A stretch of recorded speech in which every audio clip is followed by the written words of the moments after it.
దూరవిద్యా విధానంలో doctor BR Ambedkar open university దేశంలోనే మొట్టమొదటి సార్వత్రిక విశ్వవిద్యాలయం. దాదాపు 2.5 దశాబ్దాలుగా దూరవిద్యా విధానం ద్వారా కంప్యూటర్ కోర్సును అనుసంధానం చేస్తూ బీఏ, బీకామ్, బీఎస్సీ డిగ్రీ కోర్సులను అందిస్తోంది.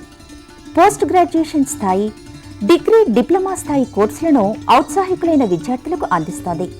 డాక్టర్ బిఆర్ అంబేద్కర్ సార్వత్రిక విశ్వవిద్యాలయం స్థానికంగా స్వయం బోధనా పద్ధతిలో ముద్రణ రూపంలో రూపొందించిన కోర్స్ మెటీరియల్ అందిస్తోంది.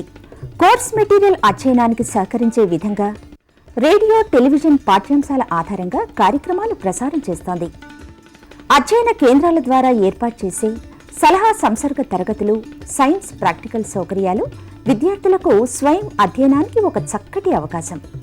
ఇవి విద్యార్థి సమీపంలో ఉండే అధ్యయన కేంద్రం నుంచే పొందొచ్చు.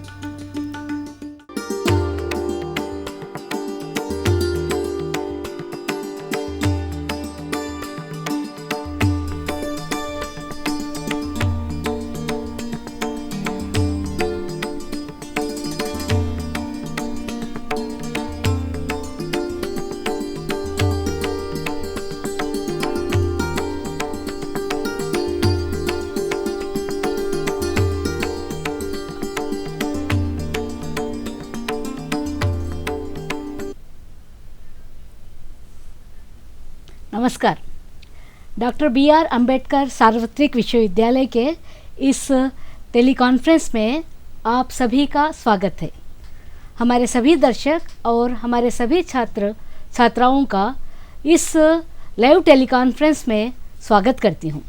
छात्रों, आप सभी जानते हैं कि हमारा विश्वविद्यालय इस शैक्षणिक वर्ष से CBCS के अंतर्गत पाठ्यक्रम बनाया है। इसलिए हम वार्षिक पाठ्यक्रम के बजाय CBCS के पाठ्यक्रम के लिए हम वार्षिक परीक्षाएं नहीं लिखेंगे तो सत्र के अंत में परीक्षाएं होगी। यानी अगले महीने प्रथम सत्र के विद्यार्थी यानी आप लोगों की परीक्षाएं होने वाली है। तो हमने सोचा कि इस पाठ्यक्रम को शायद आपने देखा होगा और पढ़ा होगा अध्ययन केंद्रों में। तो इस पाठ्यक्रम के तहत हमने आधुनिक भारतीय भाषा हिंदी को लिया है और इसके अंतर्गत आज हम आधुनिक पाठ्यक्रम में हिंदी व्याकरण को समझाएंगे। तो छात्रों, आपने जब अध्ययन केंद्र में इस पुस्तक को देखा है, पढ़ा है, तो आपने देखा है कि इसमें काफ़ी उदाहरण दिए गए हैं और विषय को बहुत अच्छी तरह समझाया गया है। हालांकि यह पाठ्यपुस्तक स्वयं आप लोगों की अध्यापक और अध्यापिका है, फिर भी हमने सोचा कि परीक्षाओं से पहले आप लोगों को इस पाठ्यक्रम के बारे में थोड़ा और परिचय दे दें और व्याकरण को समझाने की कोशिश करें। तो इन सभी विषयों पर चर्चा करने के लिए हमारे स्टूडियो में मेरे साथ और 2 विषय विशेषज्ञ यहाँ पर मौजूद है। आइए उन लोगों को आपसे परिचय करा दूँ। आप हैं प्रोफेसर सर्राजू जी। आप केंद्रीय हैदराबाद विश्वविद्यालय यानी यूनिवर्सिटी ऑफ हैदराबाद के हिंदी विभाग के सीनियर प्रोफेसर हैं। और हमारी दूसरी विषय विशेषज्ञ हैं प्रोफेसर अनीता गांगुली जी। आप केंद्रीय हिंदी संस्थान यानी सेंट्रल इंस्टीट्यूट ऑफ हिंदी जो भारत सरकार का इंस्टीट्यूट है उसमें रीजनल डायरेक्टर है यानी क्षेत्रीय निदेशक है। तो आप दोनों ने यहाँ पर अपने ज्ञान को आप लोगों के साथ बांटने के लिए यहाँ पर उपस्थित है और इस पाठ्यक्रम को तैयार करने में प्रोफेसर अनीता गांगुली जी का और प्रोफेसर सर्राजू जी का विशेष महत्व रहा है।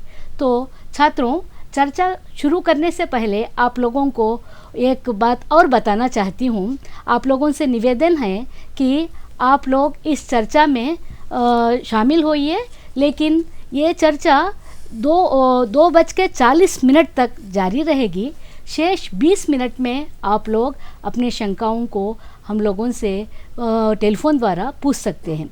लेकिन याद रहे कि आपके प्रश्न केवल हिंदी व्याकरण से और आपके पाठ्यक्रम से ही संबंधित होना चाहिए। तो चर्चा आरंभ करने से पहले आप लोगों को टेलीफोन नंबर बताना चाहती हूँ जिस पर आप हम लोगों को फ़ोन करके अपने प्रश्न पूछ सकते हैं। टेलीफोन नंबर हमारे कृपया नोट करें।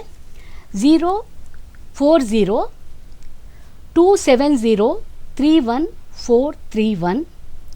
04027031432, 04027031433। तो छात्रों, आप लोगों ने टेलीफोन नंबर नोट कर लिए होंगे। तो आप सभी जानते हैं कि भाषा कितनी आवश्यक है। मानव समाज में भाषा के बिना जीवन बिताना बहुत ही कठिन कार्य है। तो भाषा कभी हम लोग मौखिक रूप से इस्तेमाल करते हैं और भाषा का प्रयोग कभी लिखित रूप से भी प्रयोग करते हैं।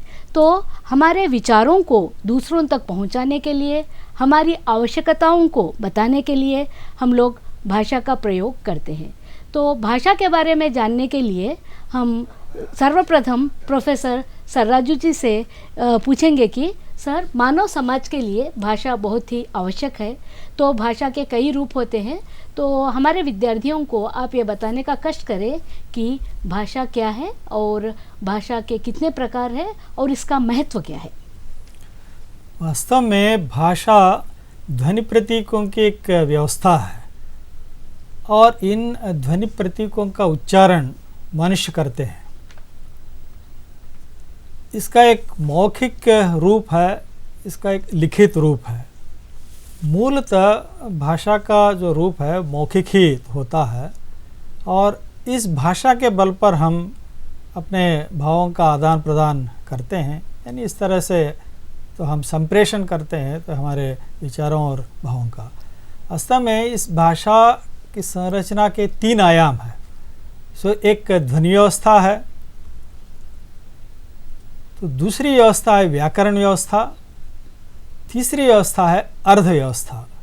इन 3 आयामों के आधार पर भाषा की पूरी व्यवस्था बनती है। और मौखिक रूप में हम तो जब बोलना शुरू करते हैं तो कुछ ध्वनियाँ मुँह से निकलती हैं। इन ध्वनियों को हम रूपों के बल पर तो शब्दों का निर्माण करते हैं, फिर शब्दों का प्रयोग पद के रूप में करते हैं और पदों का प्रयोग उपवाक्यों में करते हैं, उपवाक्यों का प्रयोग वाक्यों में करते हैं। तो इस तरह से व्याकरण की दृष्टि से एक व्यापकतम इकाई वाक्य है। इन वाक्यों के बल पर हम अर्थ का संप्रेषण करते रहते हैं। जी, तो छात्रों, भाषा और लिपि, भाषा के बारे में समझने से पहले तो लिपि मतलब अंग्रेजी में इसको स्क्रिप्ट कहते हैं। तो लिपि क्या है, लिपि किसको कहते हैं? आजकल लड़कियों का नाम लिपि भी रखा जा रहा है। तो भारत में 22 भाषाएं हैं। इन 22 भाषाओं को किस लिपि में लिखते हैं और कौन से स्क्रिप्ट में इसको लिखा जाता है, इस समस्या का समाधान करने के लिए मैं प्रोफेसर अनीता जी से निवेदन करती हूँ कि लिपि के बारे में हमारे विद्यार्थियों को और सविस्तार समझाइएगा। हाँ, ये लिपि के पहले मैं बताना चाहती हूँ कि ध्वनि क्या है। भाषा का जो उच्चरित रूप है वह ध्वनि कहलाता है और लिखित जो रूप है वह वर्ण कहलाता है। वर्ण जो है लिखित रूप से संबंधित होता है और यह स्थायी होता है। जैसे अभी डॉक्टर साहब ने कहा कि ध्वनि को ही लोग जो है मुख्य भाषा बताते हैं, उच्चारण को या मौखिक भाषा को। लिपि का संबंध जो है लिखित भाषा से होता है। लिखित भाषा की कई मतलब लिपियां बहुत है। हमारे देश में 22 भाषाएं हैं और उनकी लिपियां अलग अलग है। देवनागरी लिपि, हिंदी के लिए देवनागरी लिपि का प्रयोग किया जाता है। हिंदी के अलावा मराठी, गुजराती और बोडो, संथाली, मैथिली, नेपाली और ये मध्य प्रदेश और झारखंड के जो भाषाएं हैं उसके लिए भी हम देवनागरी लिपि का प्रयोग करते हैं। देवनागरी लिपि के अलावा हमारे देश में कई और लिपियां हैं। जैसे दक्षिण की 4 लिपियां हैं, तमिल लिपि, तेलुगु लिपि, कन्नड़ लिपि और मलयालम लिपि। उसके अलावा पूरब में उड़िया भाषा के लिए उड़िया लिपि, बंगला में बंगला के लिए बंगाली लिपि, असमिया के लिए असमिया लिपि और पंजाबी के लिए पंजाबी गुरुमुखी लिपि है, गुरुमुखी लिपि। और इसके अलावा उर्दू भाषा जो है अरबी फारसी लिपि में लिखी जाती है और कश्मीरी भाषा अरबी पश्तो लिपि में लिखी जाती है। तो ये हमारी लिपियां हैं। जी प्रोफेसर अनीता जी, जैसे मैं हमारे विद्यार्थियों को ये भी बताना चाहती हूँ कि इस चर्चा में हम तीनों हैं यहाँ पर, तीनों 3 मातृभाषाओं से संबंधित है। मेरी मातृभाषा उर्दू है, तो मेरी लिपि होती है अरबी और फारसी, और प्रोफेसर सर्राजू जी की भाषा है तेलुगु, तो उनकी लिपि का नाम है तेलुगु भाषा की लिपि तेलुगु है। और प्रोफेसर अनीता जी की मातृभाषा है बंगला, तो बंगला भाषा की लिपि बंगला कहलाती है। तो छात्रों, ये हुआ भाषा और लिपि के बारे में। अब हम चलते हैं आगे हिंदी के वर्णमाला के बारे में। चूंकि आप लोग प्रथम सत्र से संबंधित है, तो हम लोगों ने सोचा कि ये बुनियादी पाठ्यक्रम जो आधार पाठ्यक्रम कहते हैं, अंग्रेजी में इसको फाउंडेशन कोर्स कहते हैं, तो बुनियाद आप लोगों की अच्छी बननी चाहिए। इसी बुनियाद पे आकर चल के बहुत बड़ी इमारत बनेगी। आप लोग BA करेंगे, MA करेंगे, MPhil करेंगे और PhD भी करेंगे। तो मैं प्रोफेसर सर्राजू जी से निवेदन करती हूँ कि सर, आप हिंदी के वर्णमाला के बारे में बताते हुए, कितने स्वर है, कितने व्यंजन है, ये तो हमारे विद्यार्थी जानते ही हैं, लेकिन जब संयुक्त वर्णों के बारे में आता है तो ये लोग काफ़ी गलतियां करते हैं। संयुक्त वर्ण इन लोगों को लिखना नहीं आता है और उच्चारित करना भी बहुत कठिनाई का काम है। तो संयुक्त वर्णों के बारे में हमारे विद्यार्थियों को सविस्तार समझाने का कष्ट करें। अभी मैंने आपको तो स्पष्ट किया था कि ध्वनियों से ही भाषा बनती है। इन ध्वनियों का रूप जो है यादृच्छिक होता है। कई रूपों में हम ध्वनियों का उच्चारण करते हैं, इसलिए उन ध्वनियों को हम नियंत्रित करते हैं। नियंत्रित करके वर्णमाला के अंतर्गत स्वर और व्यंजनों के रूप में इनको हम देखने की कोशिश करते हैं। और हिंदी में हिंदी वर्णमाला में 11 स्वर हैं और 35 व्यंजन हैं। आप जानते हैं आ से लेकर औ तक स्वर हैं, का से लेकर हा तक तो मूल व्यंजन हमारे सामने आते हैं। इनके अलावा कुछ संयुक्त व्यंजन और कुछ आगत व्यंजन भी वर्णमाला के अंतर्गत हैं। और संयुक्त व्यंजनों के अंतर्गतक्षा, त्रा, ज्ञा, श्रा, तो इनको हम लेते हैं। और आगत व्यंजनों के अंतर्गत अरबी, फारसी और अंग्रेजी से आए हुए व्यंजन हैं। तो इनमें का, खा, गा, जा, फा ये व्यंजन है। और अंग्रेजी से ओ नामक एक व्यंजन इसमें तो आया है। सो यानी व्यंजन, स्वर और व्यंजन तो दोनों जो हमारे सामने हैं, तो इनका उच्चारण हम करते हैं, इनको हम वर्तनी में लिखने की कोशिश करते हैं। कभी ध्वनियों को हम मिला देते हैं तो हमारे सामने कुछ समस्याएं आती हैं। इसीलिए जब हम लिखते हैं तो वर्णमाला में तो स्वरों का अपना रूप है, तो उनके साथ स्वरों के चिह्न के रूप में उनकी मात्राएं भी है। आ है, आ है, तो दीर्घ वाला जो रूप है तो उसके लिए एक मात्रा है। फिर ई है, ई की मात्रा है। सो ई है तो ई की भी मात्रा है। इस तरह से तो हर स्वर की अपनी मात्राएं हैं। जहाँ जहाँ ज़रूरत पड़ती है तो इन मात्राओं के बल पर तो हम ध्वनियों में तो जो भी तो अंतर है तो उसको स्पष्ट करने की कोशिश करते हैं। इसके अलावा कई बार हमें वर्णों को भी मिलाकर तो बोलने या लिखने की तो ज़रूरत पड़ती है। जैसा कि विद्या है तो इसमें व है, ई है, द है, या है, तो इन सब को मिलाकर हम कैसे तो लिखें। तो इस प्रकार के तो जो व्यंजन हैं तो इनके स्वरूप को दृष्टि में रखकर वर्तनी के तो संदर्भ में 3 रूपों में लिखने की चर्चा हम अक्सर करते हैं। क्योंकि कुछ व्यंजनों में तो एक कड़ी पाई आपको दिखाई देती है। तो जैसा कि धा है तो धा में एक कड़ी पाई तो आपको दिखाई देती है। ना है, खा है, वह है, तो इस प्रकार तो ऐसे में तो एक दूसरे व्यंजन के साथ जब हम यानी एक व्यंजन को मिलाकर लिखते हैं। सो उदाहरण के लिए ध्वनि शब्द है, तो इस ध्वनि शब्द में वा के साथ धा को हमें मिलाना है। अब धा में जो कड़ी पाई है तो उसको हम हटाते हैं और वा के साथ बाकी जो रूप चिन्ह है तो उस चिन्ह को लिखने की कोशिश करते हैं। इस तरह से खड़ी पाई वाले व्यंजन तो जो है तो मध्य में भी खड़ी पाई वाले व्यंजन आपको दिखाई देते हैं।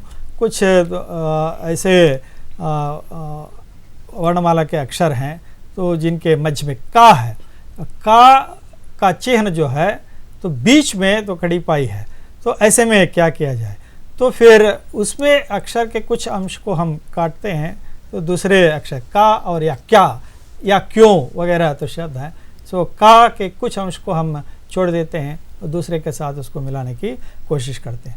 और बिना खड़ी पाई वाले भी तो अक्षर हैं, जैसा कि टा है, ठा है, तो इस प्रकार के तो जो उसके नीचे जो उसमें तो जो चिट्ठी लिखना है, टा के नीचे तो टा लिखते हैं या फिर एक रिडक्शन वाला तो ये चिन्ह हलंत चिन्ह लगाकर इसको हम लिखने की कोशिश करते हैं। इनमें रा एक विशेष वर्ण है, तो रा का यानी उच्चारण की दृष्टि से कई रूपों में रा का तो उच्चारण करते हैं।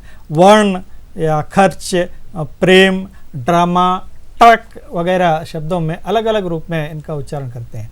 ध्वनियों के क्रम की दृष्टि से इनको हम वर्तनी में लाने की कोशिश करते हैं। जैसा कि वर्ण है तो रा, व, र और ना। रा का उच्चारण पहले करते हैं तो ऊपर तो लिखते हैं, ड्रामा वगैरह में तो नीचे आ जाता है ड, रा, तो उसके बाद तो इस तरह से। जी छात्रों, ये तो व्याकरण है, व्याकरण को ऐसे बोलकर समझा नहीं जाता है, तो उसको यदि हम लोग व्यावहारिक रूप में सीखेंगे और लिखकर देखेंगे तो पता चलेगा।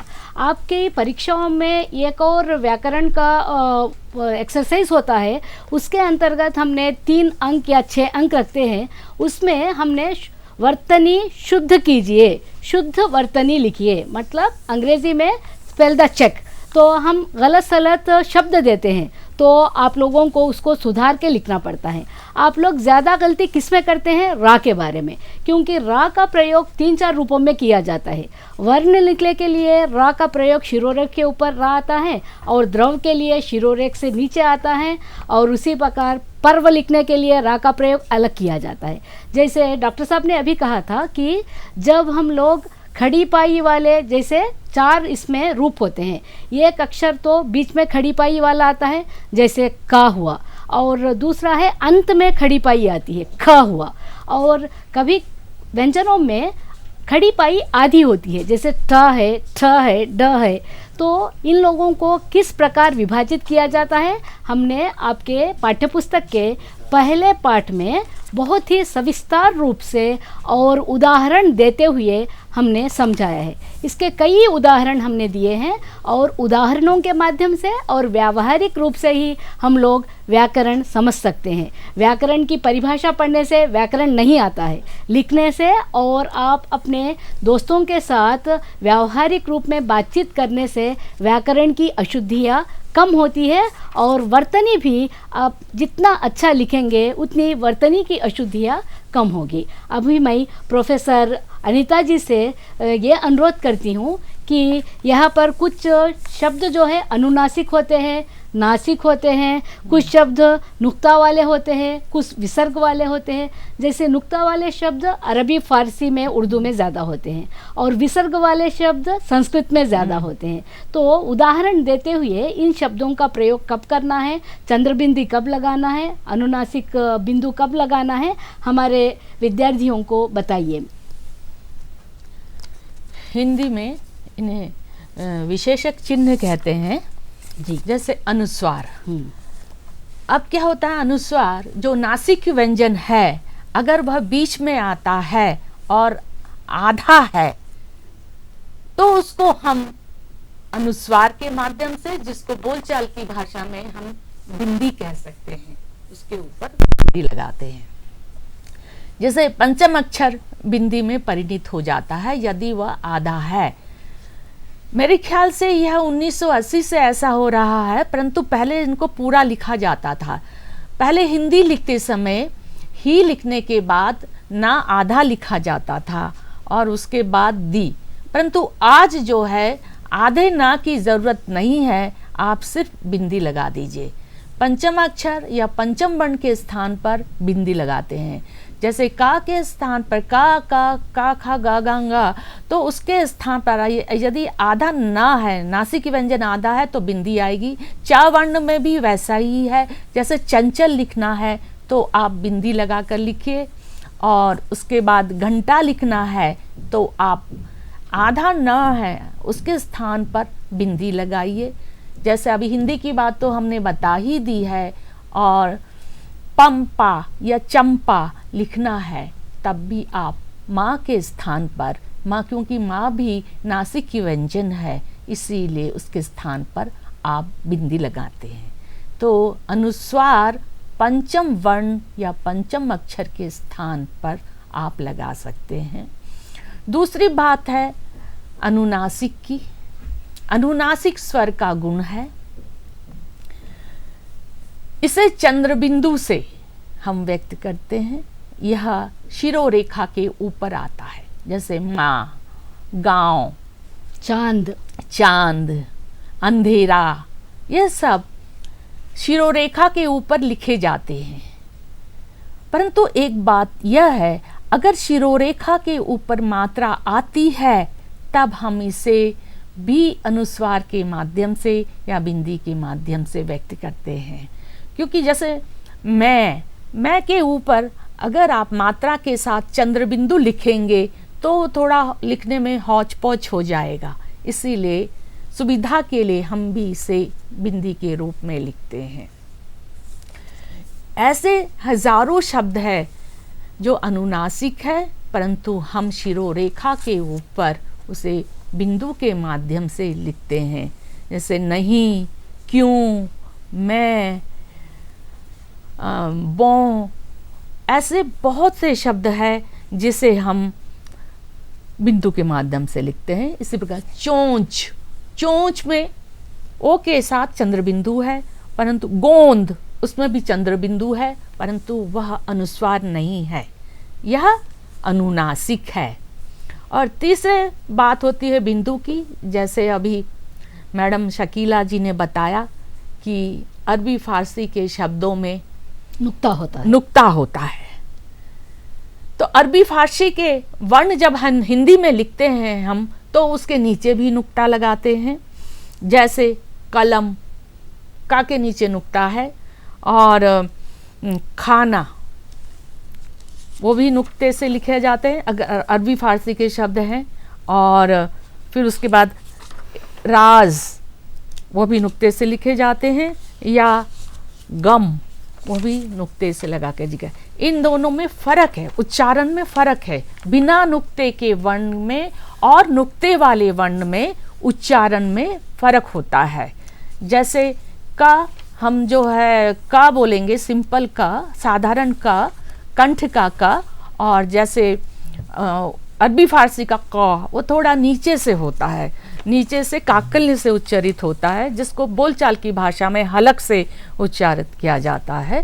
इससे शब्दों के अर्थ में परिवर्तन होता है। जैसे मतलब राज, राज जी, और दूसरा राज। तो मैडम हाँ। एक और इसमें मैं जोड़ना चाहती हूँ, जब हम नुक्ता नहीं देते हैं तो अर्थ का अनर्थ ही हो जाता है। हाँ। जैसे राज, राज मतलब राज करना है, हाँ। अगर नुक्ता नहीं है। हाँ। अगर नुक्ता लगाएं तो राज, दैट इज सीक्रेट, हाँ। तो उसके लिए राज हो जाता है। हाँ। वैसे ही गजल कहते हैं जो हिंदी उर्दू नहीं बोलने वाले, हाँ, तो लेकिन हम लोग जब नुक्ता रखते हैं तो गजल होता है, हाँ। तो कंठ से वो ध्वनि आती है। हाँ। जैसे खान हुआ, हाँ। तो उसको हम कंठ से बोलते हैं। अगर खान कहेंगे तो वो मैन हो जाएगा, जैसे हाँ। कोयले का खान है, कोयले का हीरों खान। का खान हाँ, है, हाँ। तो अर्थ का अनर्थ भी हाँ, होता है। हाँ। तो कहने का मतलब है कि ये जो नुक्ता जो है बहुत ही विशेष महत्व वाला हाँ, है। महत्व वाला और है। तुर्की में भी ऐसे ही, तुर्की भाषा में ही वो नुक्तों से ही उन लोगों ने कई शब्द बनाए हैं। तो ठीक है मैडम, आप बताइएगा। ऐसे ही अरबी फारसी शब्दों के संयोग से हिंदी में भी दो वर्ण ऐसे आ गए हैं जिनमें नीचे नुक्ते लगाए जाते हैं। जी। डा, ढा, इसको लिखने में काफ़ी परेशानी करते हैं, स्पेशली तेलंगाना और आंध्र के विद्यार्थी उसे छोड़ देते हैं। या सड़क, पेड़, इस तरह मुझे लड़का, लड़की। लड़का लड़की, तो उनका कहना है कि अगर हम ना भी लगाए तो क्या फ़र्क पड़ता है। मैं उनको कहना चाहूँगी कि बहुत फ़र्क पड़ता है। लड़की के नीचे आप बिंदी नहीं लगाएंगे, नुक्ता नहीं लगाएंगे तो लड़की हो जाएगा, ड हो जाएगा, ड़ नहीं होगा। तो ये हिंदी के लिए एक विशेष महत्व की चीज़ है। और इसके अलावा हम लगाते हैं विसर्ग। जो संस्कृत के शब्द होते हैं उसमें जो तत्सम शब्द होते हैं विसर्ग आता है। दुख, सुख, प्राय, अतः, तो इसमें विसर्ग लगाए जाते हैं और हिंदी में उसका प्रयोग करते हैं। परंतु मैं ये कहना चाहती हूँ उसका प्रयोग आजकल कम हो गया है, बहुत कम, छोड़ भी रहे हैं।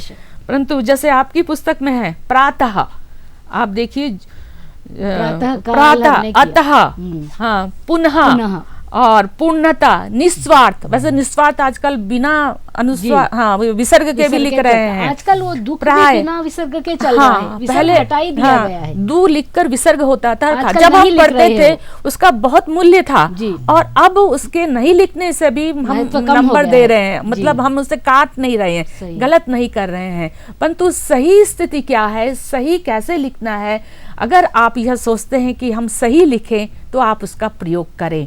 हाँ, और उसके बाद है और अंग्रेजी जो भाषा है में अंग्रेजी भाषा से यह हिंदी में आया है। पहले इसके स्थान पर जैसे कॉलेज लिख देते थे कई किताबों में, परंतु अब हमने सोचा कि जब हम उस शब्द को अपना रहे हैं अंग्रेजी से, तो क्यों नहीं वैसा ही लिखा जाए जैसा कि अंग्रेजी में लिखे। इसलिए कॉलेज, जो कि हमारे ओ से छोटा होता है और यह स्वर का चिन्ह है। जब हम ए आई ओ औ लिखेंगे तो अगर इसकी स्थिति देखनी है, ए आई के बाद इसकी स्थिति होती है। और आज हम हजारों शब्द अंग्रेजी के अपना रहे हैं, तो हमें वैसा ही लिखना है। क्योंकि एक बार एक कक्षा में मुझसे प्रश्न पूछा गया था, जब हमने लिखा कॉलेज तो क्या मैडम आपने इसमें ऊपर बिंदी छोड़ दी है। उसने सोचा कि ये चंद्र बिंदु है। वैसे हमारी व्याकरण की पुस्तकों में इसे स्थान दिया जा रहा है, परंतु पुरानी पुस्तकों में इसका उल्लेख नहीं है। परंतु चूंकि बच्चों, मेरे छात्रों, आप लोग आज के छात्र हैं तो उसका प्रयोग अवश्य कीजिए। और उसके बाद है हलंत चिन्ह। यह किसी भी व्यंजन में जिसमें स्वर नहीं है उसके साथ जोड़ा जाता है। आधा व्यंजन बनाने के लिए हमें हलंत लगाया जाता है। और यह चिन्ह भी हलंत क्यों कहा गया है वो भी मैं अपने बच्चों को समझाती हूँ। हलंत का मतलब हल, तो तेलुगु में नागली कहते हैं उसको। जैसे हल लेकर किसान खेतों में जाता है, उसका शक्ल ऐसे होता है, तो इसको हल ऐसे करना है, उसका सर नहीं होता है। लेकिन हलंत बनाते बनाते हमारे छात्र जो है उसको ऊ की मात्रा बना देते हैं। हाँ, वो एक गड़बड़ी वो लोग करते हैं। हालांकि वो बिना सर वाला है, उसको जस्ट ऐसे स्लैश जैसा छोटा सा टिक देना है। हल, हल कैसे होता है, हल का रूप कैसे होता है, ये हल शब्द वहीं से आया है, इसलिए हलंत कहा गया है। तो मैं इसे समझाती थी हमारे बच्चों को। तो हलंत के बारे में आप बता रही थी कुछ। हाँ जी, तो यही है कि और आज हलंत लगाने की प्रवृत्ति ज्यादा हो गई, क्योंकि हम शब्दों को जोड़कर नहीं लिख रहे हैं, हलंत से लिख रहे हैं। जैसे अभी हमारे प्रोफेसर सर राजू सर ने बताया था कि जैसे अभी छुट्टी लिखनी है तो टा के नीचे हलंत लगा देंगे, फिर दोबारा टा और ई की मात्रा। पहले क्या करते थे, टा के नीचे ही टा लिखते थे। वो अब नहीं रहा। वो गलत तो नहीं है पर अमानक हो गया, स्टैंडर्ड नहीं रहा। तो आप इसका ध्यान रखिए बच्चों। तो बच्चों, जब अब अभी अनीता जी ने आप लोगों को बताया कि जैसे छुट्टी के लिए टा के नीचे ट, आधा टा लिखते थे, अब आप लोग हलंत लिखने से उसको छुट्टी बना सकते हैं। लेकिन कभी कभी आप लोग हलंत को ऊ की मात्रा बनाने से वो छुटूटी हो रहा है। जब हम आपके पेपर जांचते हैं ये छुटूटी क्या है, कटूटी क्या है, कद्दू को कदूदू बना देते हैं। तो इसलिए ऊ की मात्रा में और हलंत में काफ़ी अंतर है। और ये बिना सर का है, तो इसलिए आप उसको मुंडा मत बनाइए। तो हलंत को ऐसे ही छोटी सी लकीर नीचे खींच दीजिएगा। तो अभी तक हमने जाना कि ये शब्द क्या होते हैं और इसमें कैसे रखना है। जैसे चिन्ह के बारे में हमने जाना कि अनुस्वार, अनुनासिक, चंद्र बिंदु और अनुस्वार और हलंत, विसर्ग और नुक्ता वाला। तो अभी हम आगे की ओर बढ़ते हैं। ये भी आपके लिए बहुत ही महत्वपूर्ण है।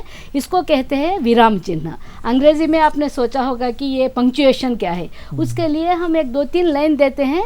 बिना विराम चिन्ह वाले वाक्य हम लोग आपको परीक्षा पत्र में देते हैं। तो आपको ये पूछा जाता है कि इसमें विराम चिन्ह लगाइए। हर विराम चिन्ह के लिए आधा अंक, हाफ मार्क दिया जाता है। तो विराम चिन्हों के बारे में हम लोग अब प्रोफेसर सर्राजू जी से सविस्तार जानने की कोशिश करेंगे। अच्छा, विराम चिन्ह तो हमारे लिए बहुत महत्वपूर्ण है। जैसे बोलते समय हम विराम देकर वाक्य का प्रयोग करते हैं, या तो फिर समझना हमारे लिए मुश्किल हो जाता है, क्योंकि हम शब्दों को, पदों को अलग करते हैं, उचित समय देते हैं, तभी दूसरा उसको समझ सकता है। तो इस तरह से वर्तनी की दृष्टि से लिखते समय भी आप लगातार लिखते जाएंगे विराम चिन्ह के बगैर। कहाँ रुकना है, कहाँ आगे पढ़ना है, तो ये स्पष्ट नहीं होता। इसलिए हम 3 प्रकार के चिन्हों का विशेष रूप से प्रयोग करते हैं। अर्धविराम, अल्पविराम और तो जो कामा भी है, तो जिसको अल्पविराम हम कहते हैं, तो इनका प्रयोग करते हैं। लेकिन इनके साथ एक और विशेष महत्वपूर्ण बात के प्रति आपका ध्यान आकृष्ट करना चाहिए, कारक चिन्हों का प्रयोग। जी। जब हम संज्ञाओं के साथ कारक चिन्हों को वर्तनी में लाने की कोशिश करते हैं और कैसे लिखते हैं, तो जिनको हम अक्सर परसर्ग कहते हैं, ये हमारे लिए महत्वपूर्ण है। कई बार हमारे विद्यार्थी तो इसको लेकर अशुद्धियाँ करते रहते हैं। जी। सो ने, से, को, में, पर वगैरह जो चिन्ह हैं, तो इनको संज्ञाओं के साथ अलग लिखें या संज्ञाओं के साथ मिलाकर लिखें, तो ये समस्या कई बार हमारे सामने आती रहती है। वास्तव में ये ने, से, को वगैरह जो प्रसर्ग हैं, इनको संज्ञाओं के साथ अलग लिखना चाहिए, सर्वनामों के साथ मिलाकर तो लिखना चाहिए। तो ये एक महत्वपूर्ण नियम है। तो वर्तनी की दृष्टि से ये महत्वपूर्ण है। इसी तरह से तो सर्वनाम के साथ यदि 2 कारक चिन्हों का प्रयोग हो रहा हो, तो उनमें से तो पहले को मिलाकर और दूसरे को अलग हमें लिखना चाहिए। ये एक महत्वपूर्ण नियम है। तो ये इनके प्रति हमें विशेष रूप से तो वर्तनी के संदर्भ में ध्यान देना बहुत ज़रूरी है। जी। तो विराम चिन्हों में जैसे मैंने पहले भी कहा था, तो ये प्रश्नवाचक शब्द भी आते हैं, आश्चर्यार्थक आते हैं, विस्मयादि आते हैं। तो पूर्ण विराम कब लगाना है, अर्ध विराम कब लगाना है और इसका क्या उपयोग होता है, जैसे कुछ उदाहरणों के माध्यम से भी हम लोग समझा सकते हैं। जैसे राम चला गया, वो क्या हुआ, वाक्य जो है साधारण वाक्य हो गया, पूर्ण विराम लगा देंगे। कभी क्या होता है, राम चला गया, तो वो विस्मयादि बोधक होता है, तो आश्चर्यार्थक लगाएंगे। तो फिर अगर हम लोग जिज्ञासा से पूछते हैं कि राम अभी तक यहाँ रहा, कब गया, तो राम चला गया, तो जब हम लोग प्रश्नार्थक लगा देते हैं। तो एक ही वाक्य में जो सरल वाक्य है, ये विराम चिन्हों के कारण उसमें काफ़ी अर्थ ला सकते हैं हम लोग। तो इसलिए छात्रों, जब आप लोग विराम चिन्हों का प्रयोग करेंगे, जब आप लोग उत्तर लिखेंगे, तो इन सभी विराम चिन्हों के बारे में सोचिए और इस पर ध्यान रखिए। तो अभी मैं अनीता जी से निवेदन करती हूँ कि किसी भी भाषा में जैसे शब्दों के बारे में जानना चाहते हैं, शब्द कैसे बनते हैं, जैसे वर्णों से, अक्षरों से शब्द बनाए जाते हैं और शब्द की परिभाषा देते हुए और शब्दों को कितने प्रकार में हम लोग विभाजित कर सकते हैं। और शब्दों को जैसे कहा जाता है कि अर्थ की दृष्टि से शब्दों का प्रयोग होता है और काफ़ी अनेक दृष्टियों से हम लोग शब्दों का प्रयोग करते हैं। जैसे उत्पत्ति की दृष्टि से शब्दों का प्रयोग होता है, व्युत्पत्ति की दृष्टि से भी शब्दों का प्रयोग होता है। हमारी इस पुस्तक में विद्यार्थी जब पढ़ रहे थे, तो 2-3 विद्यार्थियों ने मुझसे ये प्रश्न किया था, क्योंकि हम लोग फ़ोन पर भी परामर्श करते हैं और फ़ोन पर मुझे विद्यार्थियों ने पूछा था कि मैम, इसमें जो उत्पत्ति और व्युत्पत्ति, उत्पत्ति के आधार पर शब्द है और व्युत्पत्ति के आधार पर भी है, लेकिन व्युत्पत्ति के बारे में समझाया गया है, उत्पत्ति के बारे में नहीं समझाया गया है। तो मैंने उन लोगों को फ़ोन पर समझाया है जिन्होंने पूछा, लेकिन हम सभी विद्यार्थियों को यह समझाने की कोशिश करेंगे ताकि वो लोग भी लाभान्वित हो। तो उत्पत्ति और व्युत्पत्ति क्या अर्थ है, तो शब्दों के प्रकार का समझाइए मैडम। हाँ, तो मैं उससे ऊपर से भी चलती हूँ, उससे पहले की शब्द की रचना क्या है, शब्द क्या है। वैसे तो शब्द वर्णों के संयोग को शब्द बोलते हैं, और शब्द के लिए एक बहुत महत्वपूर्ण चीज है कि वह सार्थक होना चाहिए जी। भाषा विज्ञान में शब्द की जो परिभाषा वह है, शब्द भाषा की लघुतम सार्थक इकाई है। लघुतम इकाई तो वर्ण है, ध्वनि है, परंतु उसमें अर्थ नहीं होता है, शब्द में अर्थ होता है। तो शब्द दो प्रकार के होते हैं, सार्थक और निरर्थक। जो सार्थक होते हैं वही शब्द होते हैं, निरर्थक भी वर्णों का समूह जो होता है वो निरर्थक शब्दों का भी होता है। जैसे घर एक सार्थक शब्द है, परंतु अगर हम बोलेंगे रघ तो वो वर्णों का समूह है परंतु शब्द नहीं है, क्योंकि उसका कोई अर्थ नहीं है। तो उसके आगे हम चलते हैं, तो उत्पत्ति के आधार पर हम शब्द को देखते हैं। तो यह 5 प्रकार के हैं। तत्सम, संस्कृत के जो शब्द मूल रूप में हिंदी में आते हैं उन्हें हम तत्सम शब्द कहते हैं। जैसे अग्नि, भ्राता, शिक्षा, विद्या, भवन इत्यादि। यही शब्द, यही संस्कृत के शब्द थोड़ा सा परिवर्तित होकर हमारी भाषा में आते हैं तो हम उसे तद्भव कहते हैं। जैसे आग, वह अग्नि से बना है, भाई भ्राता से बना है, और दूध जो दुग्ध से बना है। तो हम उत्पत्ति के आधार पर तत्सम नंबर 1, नंबर 2 तद्भव, जो मूल संस्कृत से परिवर्तित होकर हमारी भाषा में आया है। और तीसरा है देशज, हमारे कुछ अपने शब्द हैं जिनका प्रयोग अपनी भाषा में हम करते हैं। जैसे खिड़की, दुआ, बाजरा, बाजार, चौरस्ता, ठेला, ये सब जो हमारे देशी शब्दों से या क्षेत्रीय बोलियों से हिंदी में आया है उसे देशज कहते हैं। और कुछ विदेशी शब्द, हमारे यहाँ काफ़ी भाषाओं का प्रभाव पड़ा, क्योंकि हमारे देश में अरबी, फारसी, तुर्की, पुर्तगाली, अंग्रेजी, इन सब भाषाओं से प्रभावित है हमारी भाषा, क्योंकि इसके बोलने वाले हमारे देश में थे। तो बहुत जो विदेशों से आए हैं, जो विदेशी शब्द हैं वो हमारी भाषा में आ गए हैं, तो वो विदेशी शब्द कहलाते हैं। फिर उसके बाद भी हमारे यहाँ संकर शब्द है जो मिश्रित कहलाते हैं। जैसे टिकट घर, मिश्रित कैसे? हमने अंग्रेजी और हिंदी को मिक्स कर दिया है जी। डाक खाना, डाक खाना, डाक हमारा है और खाना अरबी फारसी का है। और आज कुछ नए संकर शब्द आ रहे हैं मिश्रित होकर, जिसको भी मैंने नोट किया है। इडली डोसा फैक्ट्री, हाँ, इडली फैक्ट्री, बहुत मैंने एयरपोर्ट में देखा था। एयरपोर्ट में मुझे कुछ फैक्ट्री भी है यहाँ। हाँ, इडली फैक्ट्री। तो मैंने सोचा ये नया आगत शब्द है या अभी अभी आया है, करीब 3 साल पहले एयरपोर्ट में देखा था। तो मैंने सोचा कि इडली और फैक्ट्री, इडली हमारा देशी शब्द है और फैक्ट्री अंग्रेजी का, जब 2 भाषाओं के शब्द एक साथ आते हैं तो उसे संकर या मिश्रित शब्द कह रहे हैं। और आजकल ऐसे शब्द काफ़ी आ रहे हैं। जैसे बार शब्द का कुछ और अर्थ है, परंतु मैंने देखा चाय बार भी बहुत चल रहा है। तो इस तरह से हम नए शब्दों का निर्माण भी कर रहे हैं। जो शब्द अपने पास है वो तो है ही, परंतु आज के युग में, आज की संस्कृति में नए शब्दों का निर्माण हो रहा है। इस प्रकार से शब्द निर्मित होते हैं। और व्युत्पत्ति की दृष्टि से शब्द 3 प्रकार के होते हैं। कुछ शब्द रूढ़ी होते हैं जो मूल रूप में होते हैं, उसमें कोई बदलाव नहीं होता है।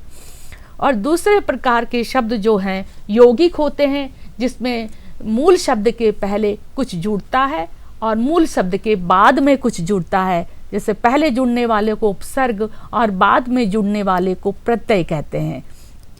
जैसे एक शब्द है, मान लीजिए हार शब्द है, इसी के आगे अगर आप उपसर्ग जोड़ेंगे तो आपके पास एक ही शब्द है, उससे 15-20 शब्द बन जाएंगे। इसी तरह एक शब्द है गति, व्युत्पत्ति, गति शब्द है, उसके आगे आप 10 उपसर्ग जोड़ दीजिए तो नए नए 10 शब्द बन जाएंगे जिसके अर्थ भी बिल्कुल अलग अलग होंगे।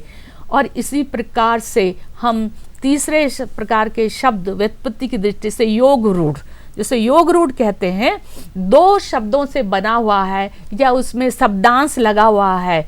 जैसे जलज है, जलज में जल प्लस जा का मतलब है जन्म लेने वाला, जल में जन्म लेने वाला। तो जल में तो हजारों कीड़े मकोड़े जन्म लेते हैं, हजारों चीजें जन्म लेती है, परंतु यह जलज शब्द जो है कमल के लिए रूढ़ हो गया है, जिसको योग रूढ़ कहते हैं जी।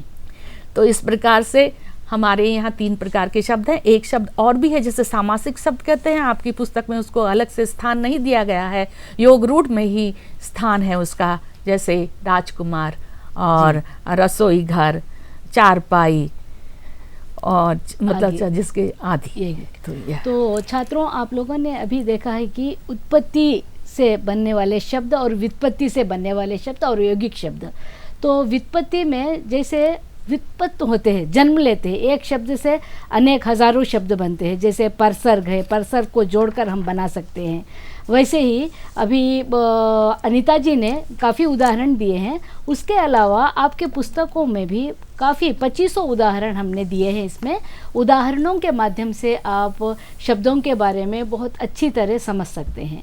और अभी हम लोग अव्यय, परसर्ग, प्रत्यय आदि की ओर चलेंगे। तो डॉक्टर सर राजू जी से मैं अनुरोध करती हूँ कि अव्ययों के बारे में भी हमारे विद्यार्थियों को समझाइए। अव्यय किसे कहा जाता है, अव्यय के क्या उदाहरण होते हैं, और अव्ययों के बारे में ये तो प्रोनाउंसिएशन के लिए बहुत ही कठिन शब्द है। अव्यय लिखने के लिए भी काफ़ी लोग, हिंदी जानने वाले भी गलती से अव्यय को ढंग से नहीं लिख सकते हैं वो लोग।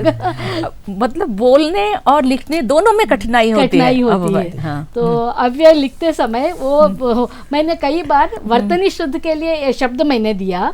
जब परीक्षा में परीक्षार्थी आए जांचने के लिए, उन लोगों ने अव्यय के लिए आधा वा, या और वा ऐसे लिखा था, फिर भी अंक दे दिए गए। लेकिन आधा वा या और या आना चाहिए, अव्यय या आना चाहिए। तो डॉक्टर साहब, आप हमारे विद्यार्थियों को अव्यय के बारे में समझाइए, इसका अर्थ क्या है, और उदाहरण देकर समझाने के कष्ट करें। ठीक है मैडम। अव्ययों की चर्चा से पहले अभी मैडम जो चर्चा कर रही थी उत्पत्ति और व्युत्पत्ति, हाँ, उसके बारे में और वहाँ से और कुछ बातें जोड़ते हुए मैं आगे बढ़ने की कोशिश करता हूँ। क्योंकि तो जब हम शब्दों की चर्चा करते हैं, शब्द यहाँ उत्पत्ति का जो अर्थ है वो प्रयोग, वो किस तरह से शब्द भंडार में शब्द संग्रहित होते हैं, लोग उनका संग्रह करते हैं, उनका प्रयोग करते हैं, उसी को उत्पत्ति के रूप में स्वीकार किया गया है। और व्युत्पत्ति का अर्थ है तो संस्कृत में धातु, उपसर्ग और प्रत्ययों के बल पर, रूप के बल पर शब्दों के निर्माण की प्रक्रिया की परिकल्पना की गई है। तो ये स्पष्ट अंतर दोनों में दिखाई देता है। जैसा कि मैडम ने बिल्कुल साफ साफ कहा, तत्सम तद्भव देशज विदेश विदेश या संकर शब्दों के साथ रूढ़, यौगिक और योग रूढ़ी शब्दों का उन्होंने उल्लेख किया है।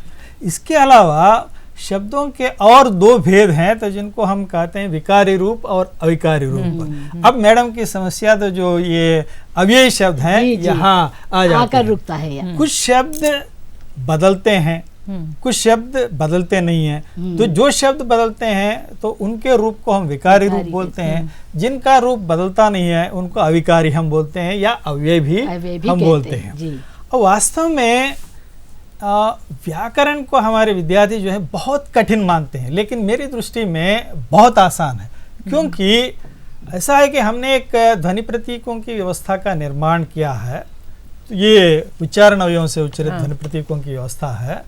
इस व्यवस्था में, इस दुनिया में जो कुछ हमें दिखाई देता है उसी को हमने रखने की चेष्टा की है, और उसी को व्याकरण में परिवर्तित करने की हमने चेष्टा की है।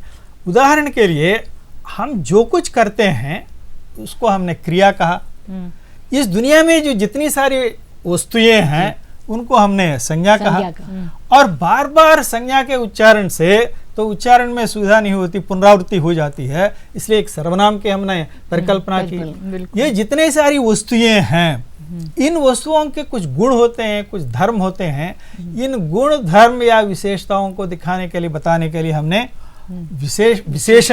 विशेषणों का निर्माण किया, या विशेषणों के रूप में शब्दों का हमने वर्गीकरण किया। और जो क्रियाएं हम करते हैं उन क्रियाओं का भी विशेषण होता है, इसलिए हमने क्रिया विशेषण की परिकल्पना की।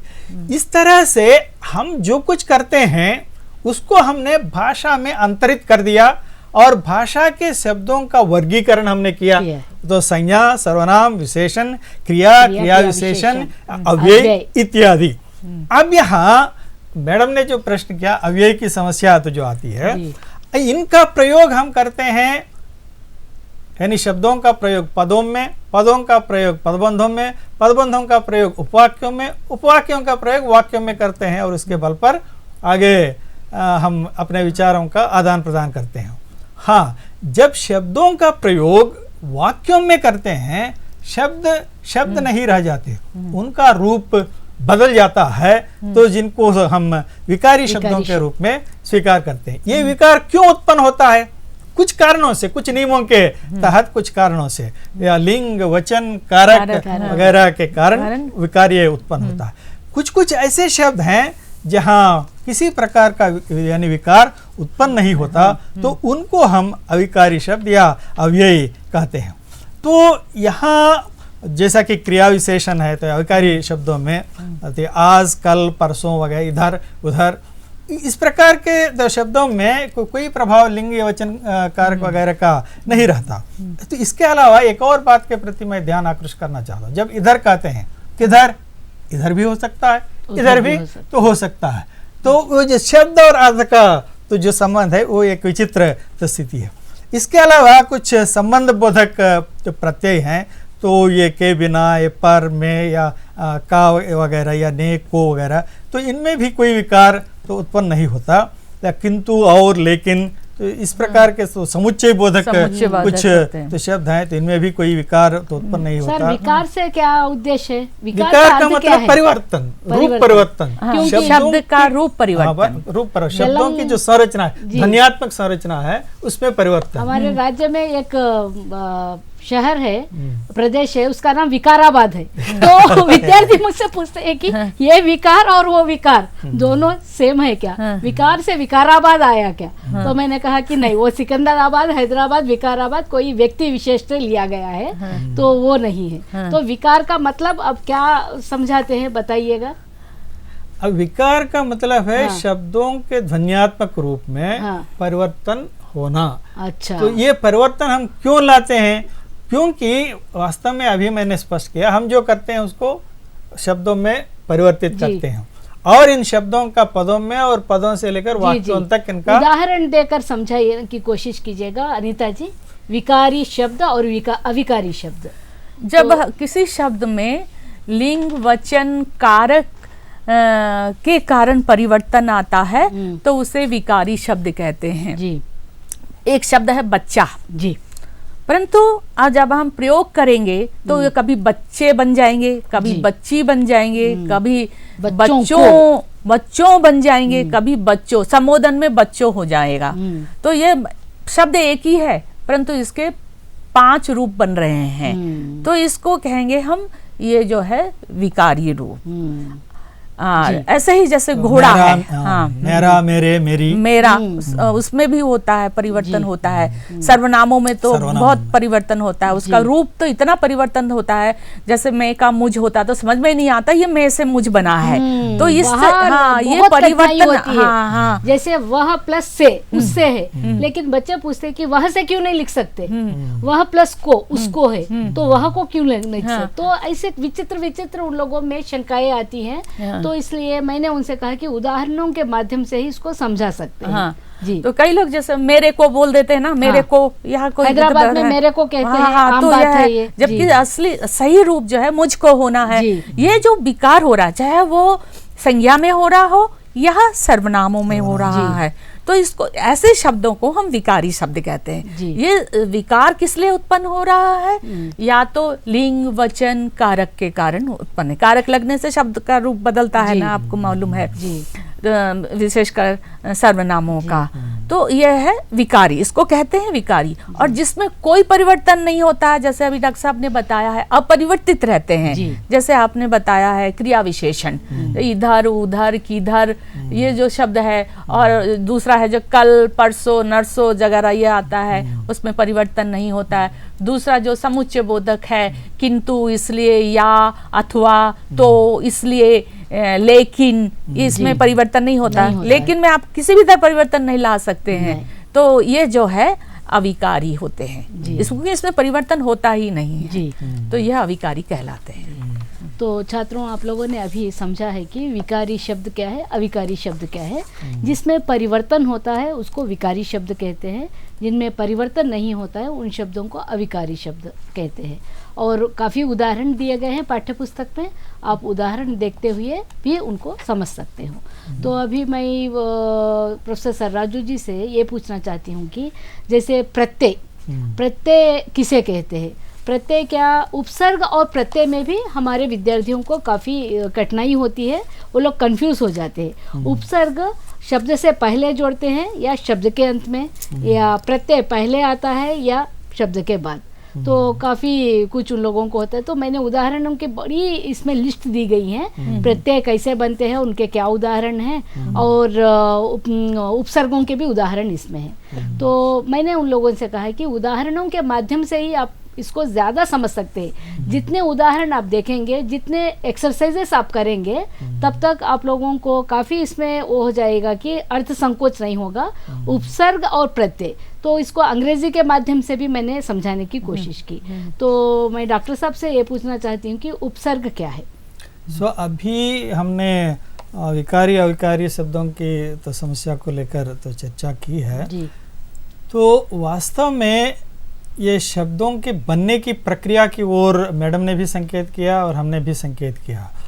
तो शब्द जब बनते हैं, एक उत्पत्ति की बात की गई, एक व्युत्पत्ति की बात की गई। व्युत्पत्ति संस्कृत परंपरा से आई हुई है, क्योंकि कुछ धातुओं की परिकल्पना की गई है। ये धातुएं जो हैं तो कुछ अर्थ को लेकर लिए हुई चीज़ें हैं या इकाइयां हैं। अब हमारे सामने बहुत सारे वस्तुएं हैं, कई वस्तुएं हैं, तो इन कई वस्तुओं को कोई नाम देना है या फिर कोई किसी प्रक्रिया को, किसी क्रिया को स्पष्ट करना है, तो कई शब्दों की ज़रूरत होती है। तो ऐसे में शब्दों के प्रजनन की दृष्टि से तो उपसर्ग और प्रत्ययों की परिकल्पना तो की गई है। सो हम यहाँ तो हिंदी में नए नए शब्दों की रचना उपसर्ग और प्रत्ययों के बल पर तो करते हैं। तो यानी कि धातु के सामने यदि कोई इकाई रखते हैं तो उसको हम उपसर्ग बोलते हैं। तो उदाहरण के लिए हार शब्द है, हार शब्द एक धातु है, तो अपने आप में उसका एक अर्थ है। इस हार शब्द के सामने प्रा को रखा तो प्रहार बन गया, तो वी को रखा तो विहार बन गया, आ को रखा तो आहार बन गया, नी को रखा तो निहार बन गया। तो इस तरह से कई शब्द बनते हैं और हर शब्द का एक अपना अपना अलग अर्थ तो होता है, अस्तित्व होता है। प्रत्यय भी ऐसे ही शब्दांश हैं तो जिनको हम धातु के बाद तो जोड़ते हैं, और इसमें कई प्रकार के तो प्रत्यय हैं। तो जैसा कि अधिक है तो अत्यधिक, अति तो जोड़ते हैं तो प्रिसर्ग यानी उपसर्ग हो गया। तो फिर प्रत्यय का एक मैं उदाहरण अभी देता हूँ। तो जैसा कि मोल है या जान है, अनजान, अनमोल, या गुण है तो अवगुण या अध, तो ये सब तो उपसर्ग हैं।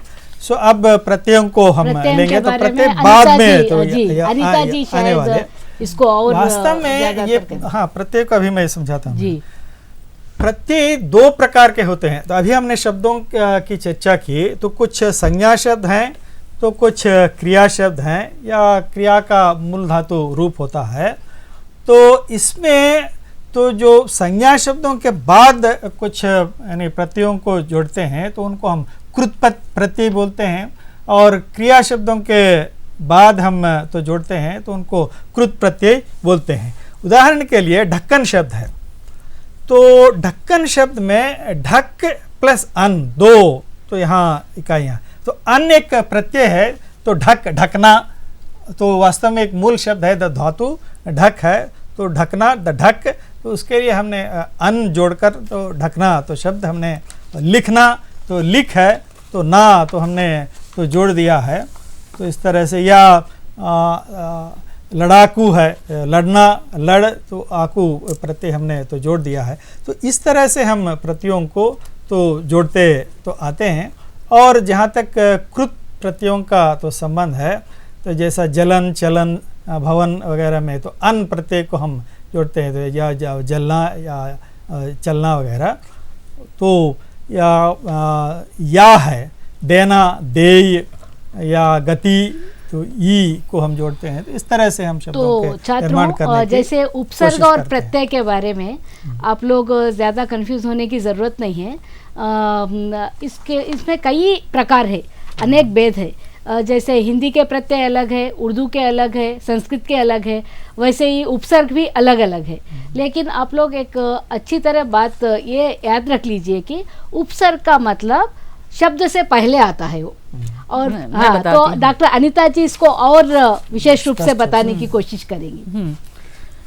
एक हमने बताया था शब्द होते हैं एक मूल शब्द, उस मूल शब्द से पहले हम कोई शब्द खंड या शब्दांश रखते हैं तो वह उपसर्ग कहलाते हैं, और बाद में रखते हैं तो उसे प्रत्यय कहते हैं। अभी जैसे डॉक्टर साहब ने बहुत अच्छी तरह बताया है, परंतु इसमें मैं कुछ और जोड़ना चाहती हूँ कि हमने हिंदी में हमने संस्कृत के उपसर्ग तो लिए ही है, संस्कृत के 22 उपसर्ग हम बहुत अधिक प्रयोग करते हैं। इसके अलावा हिंदी के भी अपने उपसर्ग होते हैं, जो कि उनके जो उपसर्ग है वह अलग अलग होते हैं। जैसे अनमोल, अन को ना लोग संस्कृत अन ले लेते हैं, एक्चुअली ये इसमें हलंत नहीं है। अनमोल, अमोल, यह हिंदी का ही अपना है। अनजान, इसमें अन में, नाम में हलंत नहीं है, नहीं है। हाँ, यह हिंदी का है। एक ही शब्द इसी तरह हिंदी के अपने हैं, जो मैंने अपनी पुस्तक में लिखा हुआ है, आप पुस्तक देख सकते हैं। उसमें अन, अद, उन, उनका मतलब कम, एक कम, उनका मतलब एक कम, 19, 49, 59, 69, इस तरह से। औगुन, यह आपने देखा होगा, आपने सूरदास के पदों में देखा होगा। हाँ, औगुन है, कु है, और दू है, दुबला। ये दुबला, वो दू संस्कृत वाला नहीं है, यह हिंदी का है। और इसी तरह हम उर्दू के बहुत सारे उपसर्ग भी अपने रोज के कामों में लेते हैं, बोलने में लेते हैं, और बहुत लोगों को नहीं मालूम कि ये उर्दू के हैं। जैसे ऐन वक्त, जैसे ये उर्दू का ऐन है। गैर हाजिर, गैर उर्दू का उपसर्ग है। और इसी तरह दरअसल लोग इसको मूल शब्द मानते हैं, एक्चुअली दर एक उपसर्ग है। इसी तरह बेनाम, बेचारा, यह बे है। और इसी तरह आप अपनी पुस्तक में देख सकते हैं कि उसको बहुत ही अच्छी तरह उसमें दिया गया, आप उसको पढ़िए जी। अगर समझ में नहीं आता तो आप प्रश्न पूछ सकते हैं। तो छात्रों, अभी तक हमने व्याकरण के बारे में काफ़ी चर्चा की है। व्याकरण के अंतर्गत भाषा, लिपि, शब्दों के अंतर्गत फिर हमने व्याकरण को देखा है। व्याकरण में हमने ये देखा है कि उपसर्ग, प्रत्यय, कारक चिन्ह क्या होते हैं, सर्वनाम क्या है, संज्ञा क्या है। कहने को तो ये बहुत बड़ा समंदर है, जितनी भी इसमें चर्चा की जाए तो समय ठीक नहीं रहेगा। समय की शायद पाबंदी है, तो इसलिए हम लोग जितने समय में जितना हम लोगों ने आप लोगों को सोचा है, समझा है, हमने आपको बताया है। इसके अलावा और भी कोई शंकाएं हो तो आप हम लोगों को पत्र लिखकर और फ़ोन करके पूछ सकते हैं। और अगले महीने आपकी परीक्षाएं हैं, इसी दृष्टि से हमने एक कॉन्फ्रेंस रखा है। तो आशा है कि इस हमारे चर्चा से आप लोगों ने काफ़ी सीखा होगा और लाभान्वित हुए होंगे। तो इस चर्चा में भाग लेने के लिए मैं प्रोफेसर सर्राजू जी को और डॉक्टर अनीता जी को बहुत बहुत धन्यवाद देती हूँ। आप लोग इतनी दूर आए और आपके ज्ञान से हमारे विद्यार्थियों को ज्ञानवर्धन किया है। आप लोगों को सभी के लिए धन्यवाद। आप लोगों ने सुना, तो इसलिए आप लोगों को हमारी विश्वविद्यालय की ओर से बहुत बहुत धन्यवाद देती हूँ। नमस्कार।